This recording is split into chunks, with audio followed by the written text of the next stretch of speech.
and talking to her neurosurgeon and her trauma surgeon about her prognosis.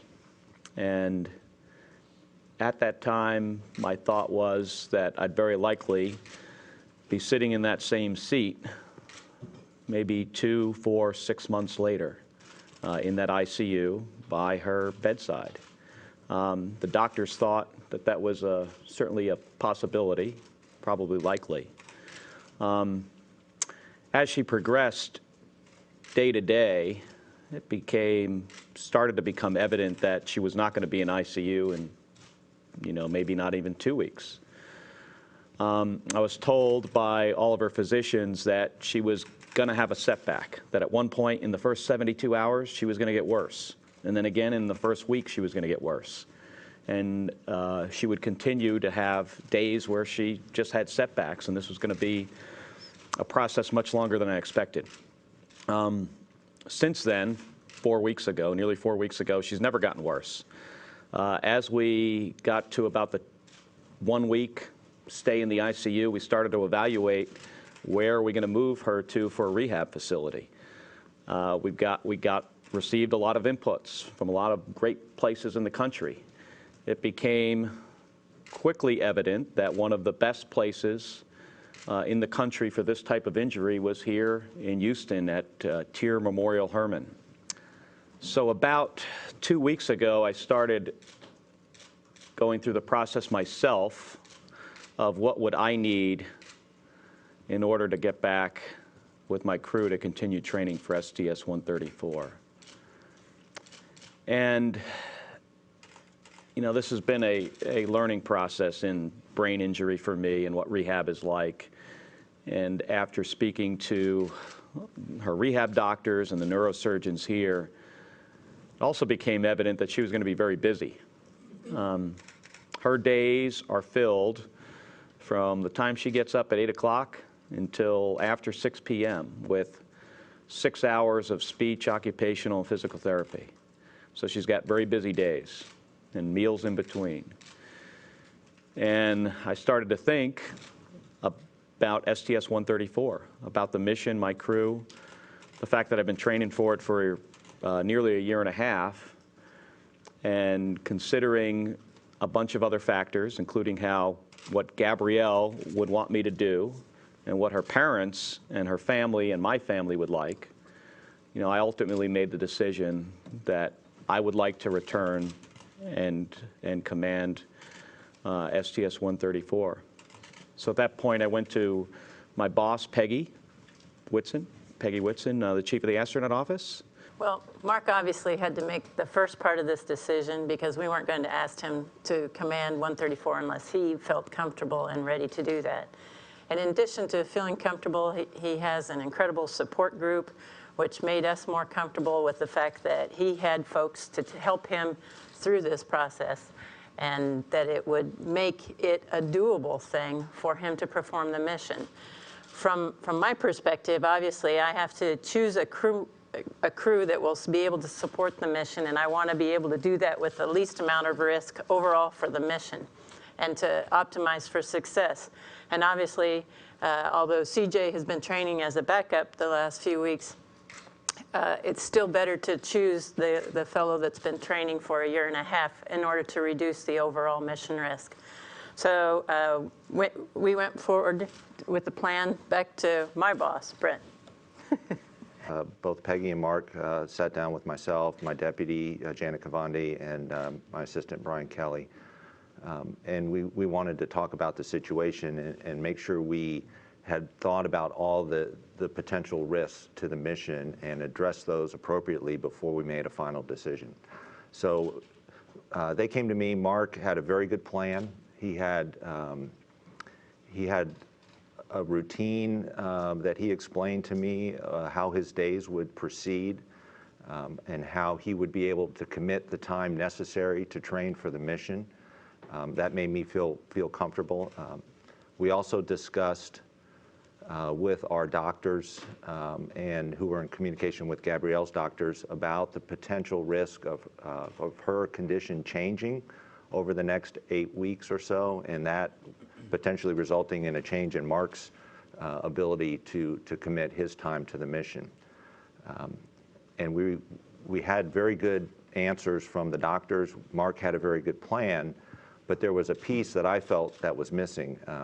And so we looked at this. We said, well, we don't have to make the decision. This was a week ago. We don't have to make the decision today. We need to make it in about a week. So we wanted to put Mark's plan into effect.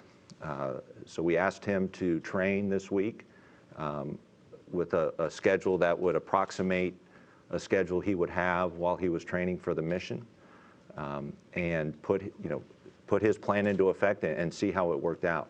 It also gave us an opportunity to observe Mark. Obviously, as his management, it was important for us to know that he would be able to focus while he was in training and not be distracted by Gabrielle's situation up at the hospital during her rehab. So during the week, Mark flew a couple times in the T-38 with instructors. We asked him to do essentially a complete checkout back into the airplane he hadn't flown since December. So he did that. He was in a shuttle ascent and entry simulation for 4 hours. That gave us an opportunity to observe him, as well as a couple other training events during the week. He was also away for an evening, which he will have to do during training. There will be times when he'll be away from Houston for a night or more. And so he was up in D.C. for a prayer breakfast, and we felt that was a good chance for him to see what it was going to be like to be away from Gabrielle. And I think that was the first time you had probably been away from her, right? Yeah. Since the shooting. So we thought we had a good process for bringing back Mark into training before we made the decision, getting the chance to observe him, and then we met again yesterday. We talked to all the individuals, or as many as we could, that had a chance to observe Mark during the week.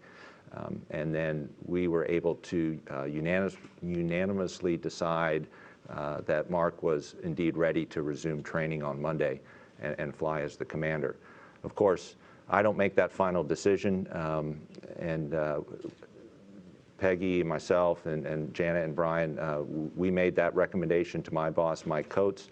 It then went through, obviously, the program, the AA at headquarters, Bill Gerstenmaier, and all the way to Charlie Bolden. So that's how we got from a week ago when Mark felt he was ready to today when but I think personally, I'm very glad to be able to have Mark back as the commander of 134. So coincidentally, we had a little bit of a launch slip about the same time that this happened. So our launch date moved from earlier in April to April 19th. And before that, we had another slip that moved us from February to April. And when that happens, it frees up a lot of time in your launch schedule. So we didn't have a busy training flow even before January 8th. Actually, which is what we like, something pretty reasonable, rather than a training flow that is jam-packed. And that's because of our launch date moving. So those extra days we got turned out that it helped. So actually, I didn't really miss anything. Maybe one orbit sim for what's called dock late inspection, but my crew did a great job at it, and so they don't actually need me. I'm sitting here today. So just that one event, and I'll start up again here on Monday. I have not had that discussion. We do have email on orbit, so I can stay up to date with email. We do have what's called an IP phone on board. My experience as a space shuttle crew member is I don't use it all that often. It will probably be similar to that, so my plan is really not to ask for anything extra, and any updates I need I can get via email. Well, Bob, I don't want to get into details on her condition or her prognosis, but let me say that she improves every day.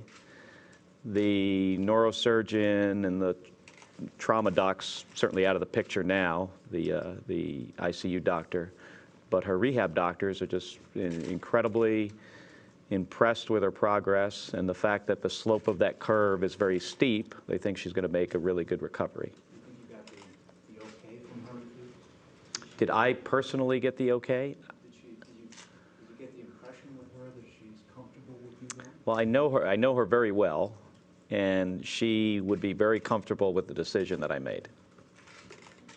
Well, when I told her mom in the ICU in Tucson that I most likely would not be flying STS-134, she said something like, "What, are you kidding me? You know, you have to go do that." And I explained to her, well, I'm not going to leave an ICU, you know, the ICU when Gabrielle's in the ICU. That's just not going to happen. You know, and it's in another state. So, you know, I thought that was, you know, that was it. And then I had a similar conversation with her father. So they've been very supportive right from the beginning. So my flight surgeon, Joe Dervay, told me when we were even back in Tucson, he says, when you get to the point of making a decision, make the decision, live with it for a couple days, and then make the other decision and live with that one for a couple days. So I actually went through that process over a week ago. And so I got a sense of what it would be like. And as expected, today, a week after I think I first spoke to Peggy about this, you know, I feel very confident that I made the right decision, not only for me, but for my crew members, for my family, and for my wife. Mark, given the positive nature of how things have been going with rehabilitation, do you have any hopes that she can come here for the launch? Is that something that you think might be a possibility? Absolutely. I mean, I have every intention that she'll be there for the launch. I've already talked to her doctors about it. So there really shouldn't be any reason why she can't go to the launch. So that's I haven't spoken to Peggy and Brent about that yet, but that's in my plan. We really did some soul searching. You know, we researched Gabby's condition and you know, Mark's support system, and really looked into this. We think this is a very doable thing, and it is the best thing for our mission to have Mark be the commander.